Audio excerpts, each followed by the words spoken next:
자신이 실패했다고 그렇게 고백도 하지 않습니까? 이 전혀 예기치도 못한 이 코로나19가 그 투자의 귀신도 투자의 귀재라고 하는 그도 참 실패하는 경우를 우리가 보게 되는데, 여러분, 이렇게 될 줄 누가 예측할 수 있었겠습니까? 그죠? 코로나19라는 이 변수가 작용할 줄 누가 알았겠습니까? 아마도 여러 이유들로 인해서 앞으로 세상이 점점 더 예측할 수 없는 그런 어려운 시대로 가지 않을까 생각이 듭니다. 정말 세상이 빨리 급변을 합니다. 여러분, 30년 전에 30대 기업하고 지금 30대 기업하고 비교만 해봐도 금방 알 수 있어요. 그죠? 그 이름이 많이 아예 사라진 기업도 있고 변화가 많습니다. 그리고 앞으로 또 30년 후에 30대, 대한민국 30대 기업 보면 또 그럴 거예요. 상당한 새로운 또 그 기업들이 또 등장을 하고 또 전혀 또 예상치 못한 그 기업이 도태돼 가지고 사라지기도 하고 그럴 것입니다. 그리고 또 이 급변하는 세상 속에서 과연 이 대한민국이 얼마나 국가 경쟁력을 가지고 뒤처지지 않을까 또 한편으로는 염려가 됩니다. 그죠? 지금 뭐 삼성, 현대, SK 참 이 기업들이 중국이나 대만이나 미국, 유럽 여러 나라의 기업들에게 혹시 뒤처지지는 않을까 또 그런 염려가 되기도 하고, 또한 세상이 너무 급변하다 보니까 개인적으로도 많이 불안합니다. 내가 다니는 직장, 이 직장에 대한 불안정. 자, 요즘은 이제 내가 다니는 직장도 지금 참 좋아도 이게 언제 어느 순간에도 어떻게, 그죠? 그 직업 자체가, 그 직종 자체가 사라질 수도 있거든요. 참 많은 사람들 너무 세상이 빠르게 변해가니까 또 불안해하며 살아가게 됩니다. 이러한 때에 우리가 더욱 믿음을 굳건하게 하여 하나님께 소망을 두어야 할 줄 믿습니다. 왜 그렇습니까? 시대는 변하고 또 변해도 전혀 변하지 않는 진리가 있습니다. 무엇입니까? 생사화복이 하나님의 손에 있다라는 사실입니다. 아무리 세상이 빨리 변하고 예측 불허의 시대 속에서 우리가 살아가고 있지만 하나님 앞에서의 우리의 믿음의 생활이 우리의 미래를 결정한다라는 사실입니다. 여러분, 내 미래는 내가 지금 이 순간, 매 순간 내가 하나님 앞에서 어떻게 살아가느냐, 어떤 믿음을 가지고 살아가느냐가 내 미래를 결정하는 겁니다. 여러분, 오늘 읽은 이 시편 146편은 작자가 누군지 이렇게 기록되어 있진 않아요. 그런데 대부분의 학자들은 아마도 이 146편은 다윗이 지은 시일 것이라 그렇게 추측을 합니다. 그래서 146편을 보면은 나의 생전에, 나의 평생에 내 하나님을, 여기서 나는 누구를 가리켜요? 이제 다윗을 가리키는 것이죠. 여러분, 이 146편은 대체적으로 다윗이 지은 것으로 추정을 하는데, 다윗이 오늘 읽은 이 시편에서 세 가지 말씀을 우리에게 들려주고 있습니다. 1, 2절에서 스스로에게 하나님을 찬송하도록 그렇게 권면하고 있습니다. 그리고 3, 4절에서는 우리가 왜 사람을 의지하지 않아야 되는지에 대해서 또 말씀해 주고 있습니다. 그리고 마지막으로 5절에서 왜 우리가 하나님을 의지해야 하는지를 말씀해 주고 있습니다. 오늘 우리에게 들려지는 이 말씀을 통해서 우리의 마음을, 우리의 믿음을 새롭게 할 수 있기를 바랍니다. 그래서 우리의 믿음 생활이 하나님의 마음을 시원케 하고 하나님께 영광 돌려드리고, 그리하여 하나님의 은혜로 말미암아 저와 여러분의 삶이 풍요로워지고 풍성해지기를 우리 주님의 이름으로 축원합니다. 첫째, 내 하나님을 찬송하리로다. 내 하나님을 찬송. 여러분 2절 말씀을 다시 보면 할렐루야 내 영혼아 여호와를 찬양하라. 나의 생전에 여호와를 찬양하며 나의 평생에 내 하나님을 찬송하리로다. 나의 평생에 내 하나님을 찬송하리로다. 여러분 다윗의 이 고백이 저와 여러분의 고백 될 수 있기를 바랍니다. 나의 평생에 내 평생에 하나님을 찬송하리로다. 여러분 한 번은 미갈이 창문으로 내다보니까 다윗이 법궤 앞에서는 하나님 앞에서죠. 하나님 앞에서 막 뛰놀며 춤추는 거예요. 그것을 보고 이 미갈이 심중에 어떻게 생각했다고 합니까? 다윗을 업신여겼다 그래요. 여러분 무슨 뜻이에요? 아니 왕인데 왕으로서 그가 왕인데 그 모습이 이 왕으로서의 그 위신을 다 떨어뜨린다고 본 거예요. 아니 왕인데 그 앞에서 막 뛰놀고 막 춤추고 이런 거 보니까 이 천하게 보여진 거예요. 여러분 그런데 여러분 다윗은 전혀 그렇게 생각하지 않았던 겁니다. 여러분 여러분 베들레헴은 여러분 그냥 아주 작은 시골 마을이에요. 그 시골 마을에서 자신이 장남으로 태어난 것도 아니에요. 구약 성경에 보면 장남은 특별합니다. 그죠? 여러분 제사 물려받을 때도 2배 받아요. 특별해. 근데 자신은 장남으로 태어난 것도 아니고 막내로 태어나서 양치기 소년 아닙니까? 그런데 하나님께서 자신을 선택해서 왕으로 세우시고, 그죠? 어디를 가든지 이기게 하시고, 이거 모든 것이 하나님의 은혜인 걸 아는 거예요. 그래서 그는 뭐 왕으로서가 아니라, 아니, 나를 왕으로 삼으시고, 나를 이렇게 높이 세우신 거 하나님이심을 그거 알고, 그러니까 하나님 앞에서 뭐 체면이고 뭐고 없는 거예요, 그냥. 그죠? 그래서 하나님 앞에서 이제 법궤가 예루살렘으로 들어올 때, 막 하나님 앞에서 막 기뻐 뛰고 막 춤추고. 그러니까 다윗은 뭐예요? 이 하나님을 찬송하는 일에 있어서는 누구보다 열정적이기를 원했던 거예요.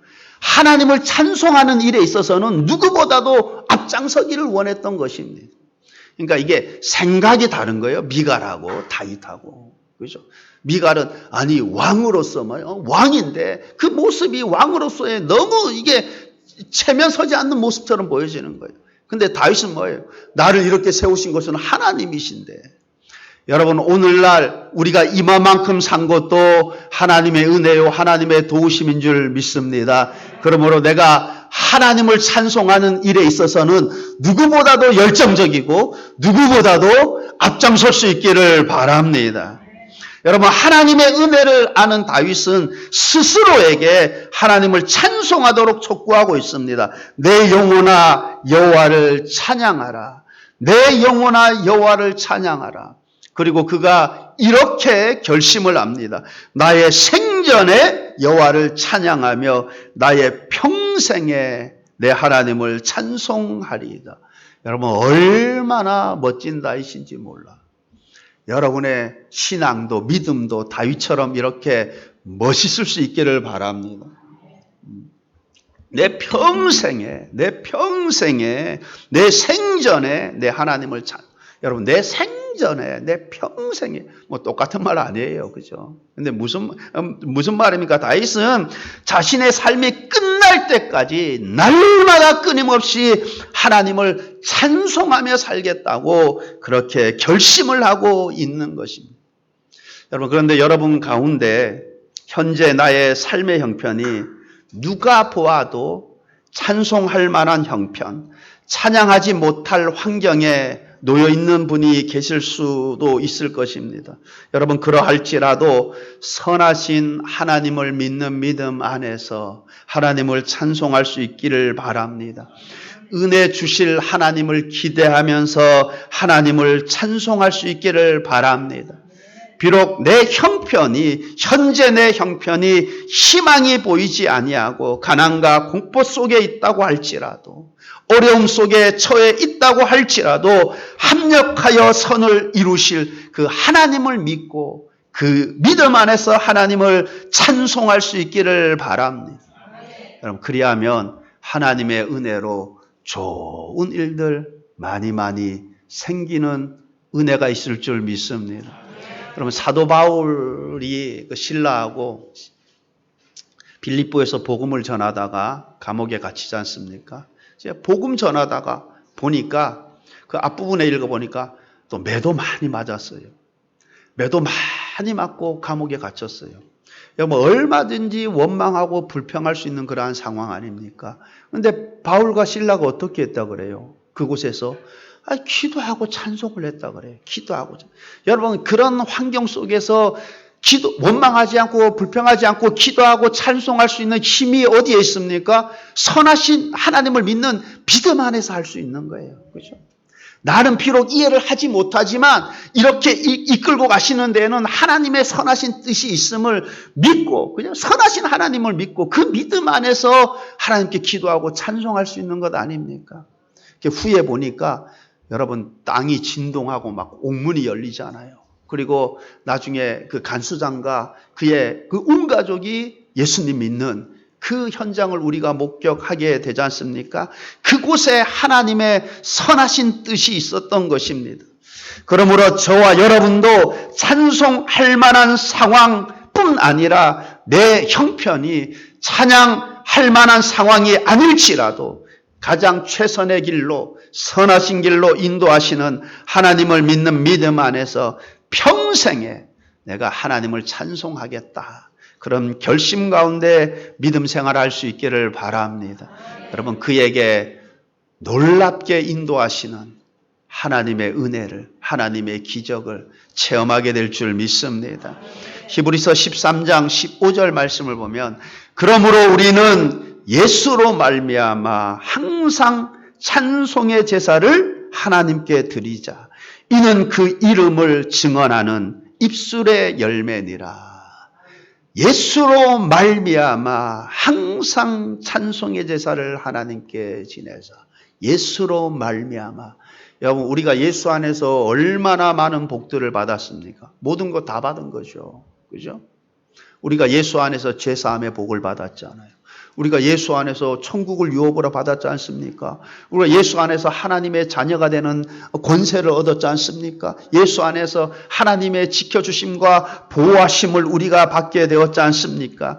그렇다면 우리가 그 은혜를 기억하며 평생에 내 평생에 내 생전에 내가 하나님 찬송하며 살겠다. 여러분들 다윗처럼 그렇게 결심하는 은혜가 있기를 바랍니다. 칼빈은 이런 말을 했습니다. 찬양이 믿음의 확실한 증거가 된다. 찬양이 믿음의 확실한 근거가 된다. 제가 이 말에 공감을 해요. 왜냐하면 저도 여러분도 그럴 거예요. 이따금 순간순간 그런 생각이 들어요. 참 하나님이 도와주셨구나. 참 하나님의 은혜다. 내가 참 그 힘든 그 어려운 시기에 참 내가 하나님의 은혜로 참 잘 지나갔구나. 물론 뭐 여러 가지 크고 작은 사건들이 있죠. 그죠? 우리 아이들도 보면 참 아찔했던 순간들도 많아요. 보면 뭐 순간순간 그런 위험했던 순간들도 많거든요. 근데도 지금 참 이만큼 온 거. 그래서 그럴 순간순간 그런 순간들이 떠오르는 거예요. 제 생각에. 그러면 그때 참 하나님이 도와주셨구나. 참 하나님이 지켜주셨구나. 그러니 뭐예요?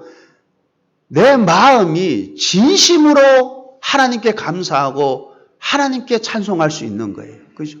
여러분 누가 마음에 나오는 진심에서 하나님께 감사하고 하나님을 찬송할 수 있습니까? 여러분 믿음이 있는 자. 믿음이 없으면 여러분 그런 생각 자체도 들지 않는 거죠. 그때 참 그 어려운 시기 때 그때 하나님이 도와줘. 여러분 믿음이 없는 사람 그런 말을 할 수도 없는 거예요. 그죠? 누가 그런 말을 할 수 있는 거예요? 믿음 있는 사람이 그런 생각하고 그런 말을 할 수 있는 거죠. 그러니 어떻게 하나님이 그렇게 순간순간 도와주셨구나. 그때 참 어려웠는데 그때 참 위험한 순간이 있었는데 근데 하나님이 좀 그걸 아니까 뭐예요? 마음에서 거짓이 아니라 가증이 아니라 진심에서 하나님께 감사하고 하나님의 이름을 송축하게 되는 거 아니에요. 여러분도 참 믿음이 있다면 여러분도 똑같을 거라고 보여져요. 그죠? 갑자기 탁 그때 그 일이 생각이 나면서 야, 그때 정말 하나님 도와주셨다. 그때 정말 하나님 여러분 그래 되면 어떻게 내 입술이 내 마음이 진심으로 저절로 하나님께 감사 고백하는 거예요. 저절로 그의 이름을 송축하게 되는 것입니다. 여러분 종교개혁자 루터는 이런 말을 했습니다.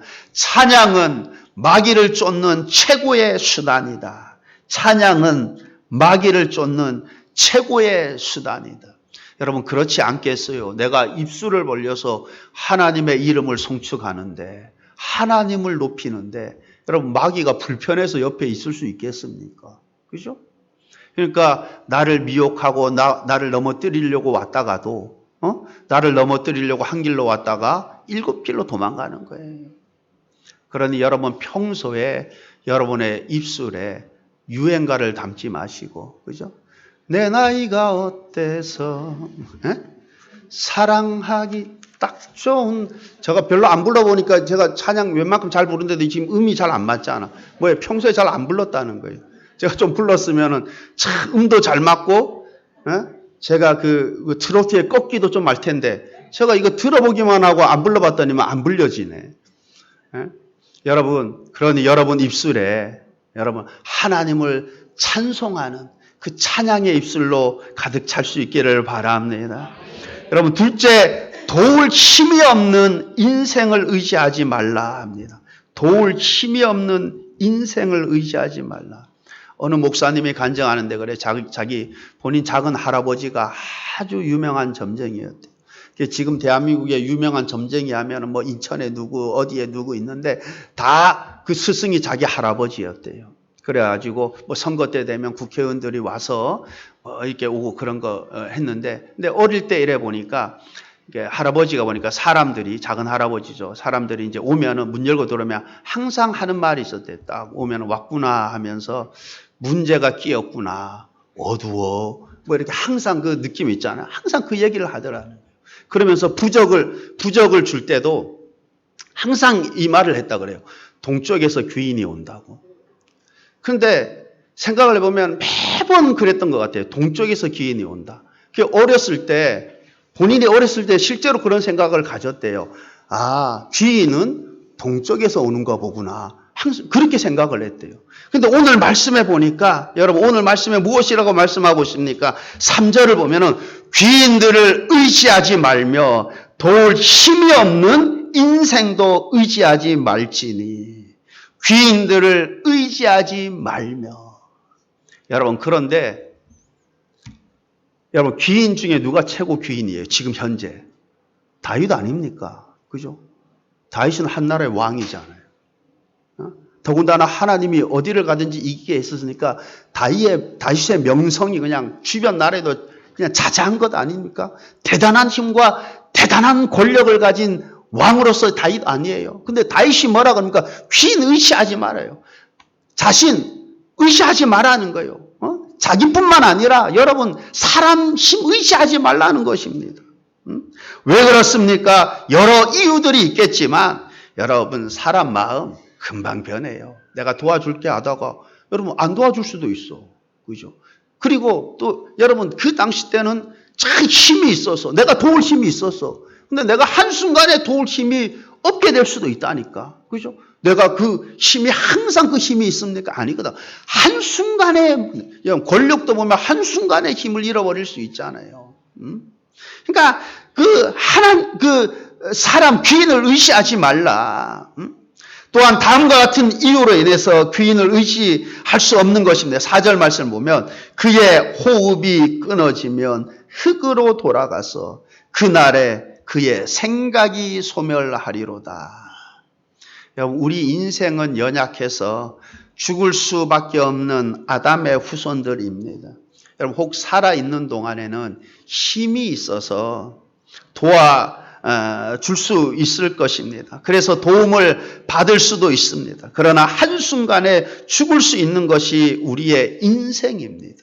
호흡이 끊어지면 흙으로 돌아가서 그날에 그의 생각이 소멸하리로다. 그날에 그의 생각이 소멸하리로다. 여러분 실제로 도와준다고 했는데, 그죠? 나는 도움받을 것을 기대했는데 그의 호흡이 끊어졌어요. 그럼 뭐예요? 다 그냥 수포로 돌아가는 거 아니에요? 내가 기대했던 것들 다 수포로 돌아가는 것 아닙니까? 여러분 박원순 전 서울시장 무슨 보좌관으로 있던 분이신데 이렇게 무슨 미디어 하여튼 무슨 보좌관으로 있던 분이신데 박원순 시장이 죽자마자 별정직이어서 이제 바로 자동으로 사임하게 된 거죠. 근데 그분이 그 이전에는 옛날 충남 도지사 전 도지사였던 안희정 도지사의 또 무슨 보좌관으로 있었더라고요. 그 당시 때는 막 이게 차기 대권 유력 후보자 아니었어요. 근데 이제 현재 문재인 대통령에게 밀려가지고 그래 됐는데, 그래도 젊으니까 다음 차기를 노리고 나름대로 그러지 않았겠어요. 근데 전혀 생각하지도 못한 일로 그래 돼가지고, 그것도 어떻게 해요? 바로 그냥 사임하게 된 거죠. 그리고 또 인천에 있는 또 어디에 또 무슨 보좌관으로 있다가, 그 다음에 3개월 전에 박원순 전 서울시장 그쪽에 이제 부름받아가지고, 그러니까 이제 차기 대권을 꿈꾸면서 막 그렇게 하지 않았겠어요. 근데 전혀 생각하지 못하게, 그죠? 그의 호흡이 끊어지니까 그냥 별정직이다 보니까 그냥 자기가 가지고 있던 계획들 이런 것들 그냥 다 수포로 돌아가는 거 아닙니까? 여러분 귀인을 의지하지 말고 도울 힘이 없는 인생을 의지하지 말라 합니다. 시편 118편 8절 9절 말씀을 보면 여호와께 피하는 것이 사람을 신뢰하는 것보다 나으며 여호와께 피하는 것이 고관들을 신뢰하는 것보다 낫도다. 여러분 사람 의지하지 말고 하나님 의지하라 하죠. 여러분 예레미야 17장 5절 말씀 보면 여호와께서 이와 같이 말씀하시니라. 무릇 사람을 믿으며 육신으로 그의 힘을 삼고 마음이 여호와에게서 떠난 그 사람은 저주를 받을 것이라. 이어서 예레미야 17장 6절 7절 말씀을 봅니다. 그는 사막의 떨기나무 같아서 좋은 일이 오는 것을 보지 못하고 광야 간조한 곳 건건한 땅 사람이 살지 않는 땅에 살리라. 그러나 무릇 여호와를 의지하며 여호와를 의뢰하는 그 사람은 복을 받을 것이라. 사람을 믿으며 육신의 힘을 의지하지 말고 하나님 의지하라 그럽니다. 하나님 의지하라. 그가 하나님의 복을 받게 될 것이라 그래요. 여러분의 중심은 여러분 육신의 힘, 귀인, 사람 의지하지 말기를 바랍니다. 왜냐하면 그 이유들을 말씀했잖아요. 그죠? 사람 마음은 금방 변할 수도 있고, 여러분 도울 수 있는 힘, 그거 한순간에 돕고 싶어도 그 힘을 잃어버릴 수가 있는 거예요. 그때는 뭐예요? 내가 그에게 걸었던 그 기대감도 다 사라지는 것 아닙니까? 사람 의지하지 말라. 육신의 힘을 의지하지 말라 그럽니다. 그래서 세 번째로 하나님께 소망을 두라 그럽니다. 하나님께 소망을 두라. 다윗은 귀인을 의지하지 말라. 사람의 힘을 의지하지 말라. 사람 의지하지 말라. 왜냐하면 실망할 것이기 때문에. 그리고 누구를 의지하라고 합니까? 하나님 의지하라. 하나님. 왜냐? 그가 하나님의 복을 받게 될 것이기 때문에 그렇습니다. 5절 말씀을 보면 야곱의 하나님을 자기의 도움으로 삼으며 여호와 자기 하나님에게 자기의 소망을 두는 자는 복이 있도다. 여러분 누가 복이 있다 그래요? 하나님에게 자기의 소망을 두는 자. 하나님에게. 야곱의 하나님을 자기의 도움으로 삼는 사람. 그가 복이 있다 그래요. 야곱의 하나님을 자기의 도움으로 삼으며 야곱의 하나님을 자기의 도움으로 삼으며. 여러분 야곱이 형 에서를 속이고 그죠? 아버지도 속이고 그래서 그가 형이 자기를 어떻게 할까 봐 두려워서 외삼촌 집으로 가지 않습니까? 근데 가는 길에 그 베델에서 그가 돌베개를 베고 자지 않습니까? 그때 그가 환상을 보죠. 여러분, 천사가 내리락 오르락 하는 걸 보게 됩니다. 여러분, 무엇입니까? 하나님께서 그 다윗을 그 들짐승으로부터 여러 위험으로부터 뭐라면 하나님이 보호해 주시고 하나님이 계시는 거예요.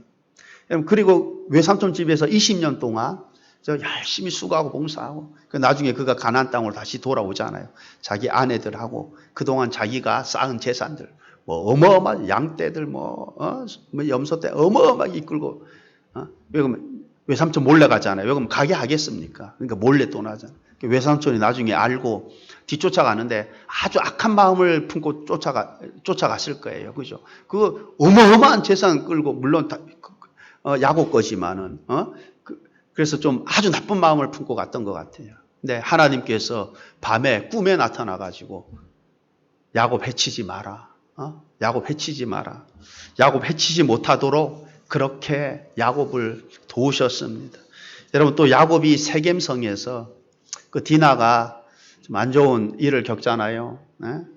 근데 뭐 그걸로 인해서 이제 그 세겜성 추장이 와가지고 우리랑 이제 그 추장 아들이 이제 그 디나랑 결혼하길 원해서 우리랑 이렇게 결혼하려면 할례를 받아야 된다 뭐 해가지고 다 그 성 사람 전체를 다 할례 받게 만들잖아요. 근데 여러분 그때 이 둘째 셋째 시므온하고 레이가 그 성에 가가지고 남자들 전부 다 아파하고 불편해할 때 어떻게 해요?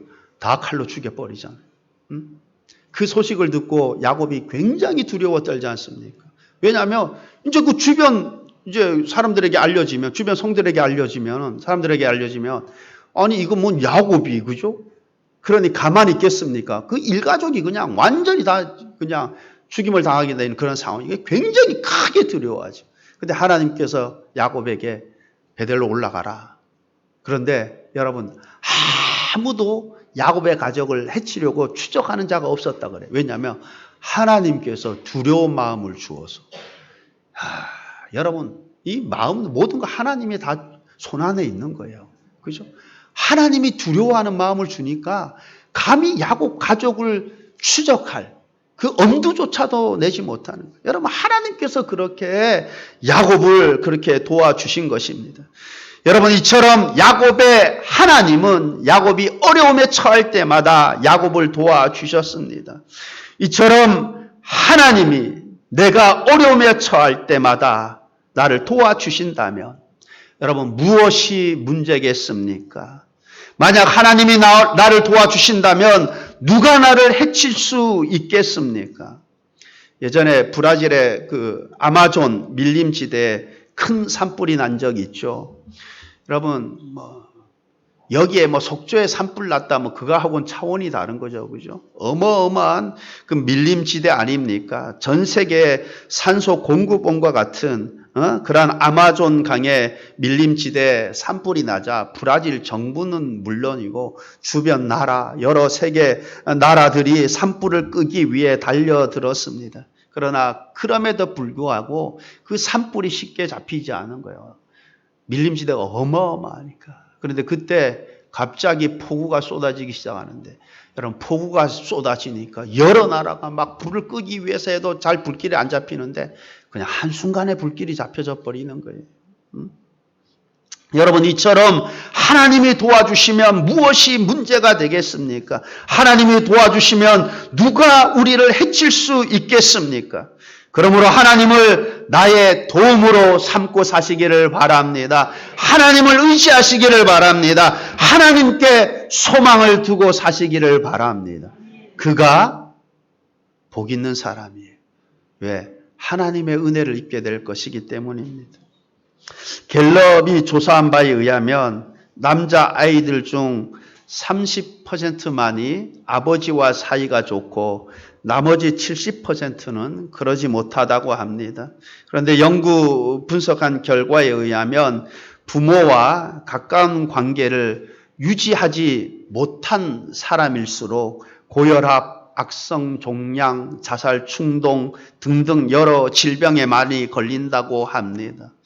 또 부모와 자녀 관계는 공부에도 영향을 미친다고 합니다. 부모와 관계가 좋은 자녀일수록 대체적으로 공부도 잘하는 한편 부모를 원망하고 대들고 말 잘 안 듣는 아이들 공부를 잘 못한다고 합니다. 여러분, 이처럼 육신의 부모와의 관계가 어떠하냐에 따라도 그렇게 지대한 영향을 미치는데, 그죠? 그러니까 부모와 자녀의 관계가 그만큼 중요한데 하물며 하나님과의 우리의 관계가 얼마나 중요하겠습니까? 여러분, 우리가 하나님과의 관계가 좋으면은 여러분 육체적인 건강도 건강하고, 그죠? 여러분 영혼이 잘 되면 여러분 육체도 건강하고 여러분 우리의 이 삶 자체도 풍성할 줄 믿습니다. 하나님과의 관계, 육체적인 부모와의 관계도 이렇게 지대한 영향을 미치는데 하나님과의 관계는 얼마나 중요합니까? 우리가 하나님과의 좋은 관계를 맺을 때 나의 삶 가운데 하나님의 도우심과 지혜와 능력이 나타나는 것입니다.